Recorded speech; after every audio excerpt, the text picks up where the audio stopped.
So, Doc, inaasahan na magiging aging society ang bansa sa 2030. At sa 2050, posibleng umabot ito sa 23.7 million. Ano-ano ba ang factors na nagdudulot nito at anong implikasyon nito sa ating bansa? Yeah. Tama ho. Mayroon tayo kasing projections ng population trend natin. And nakikita na by 2030, the Philippines will transition to an aging society. Anong ibig sabihin na the Philippines will be an aging society? According to the United Nations, a society is considered an aging society kung at least 10% of its population are 60 years and over.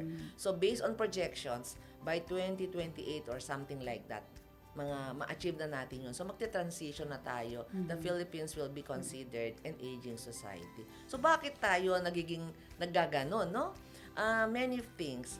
For one, nag-i-improve ang health condition. So, people are living longer. Humahaba ang buhay natin. So, noon, kung 60, medyo mahina, malapit ka na mamatay. Ngayon, you live to longer years, di ba? So, yung longevity natin ngayon, mas mahaba compared to noon. So, people live longer lives. Dumadami ang bilang ng nandun sa 60 and over. Ano pa? Kung tignan mo ang fertility or yung bilang ng anak ng mga women, nagdi-decrease. Siguro kung alam natin yung panahon ng mga lola natin, Malalaki ang pamilya, no? 6, 7 ang anak nila. Ngayon, 1.9 is the average number of children na lang. So, that is what we call a below replacement fertility. Yeah. At saka, Doc, napansin ko sa mga millennial, parang kukunti na mga anak. Yeah. Isa klase ko nga, tinatanong ko kung minsan, noon, tinatanong ko, ilan sa inyo ang gustong magkaanak?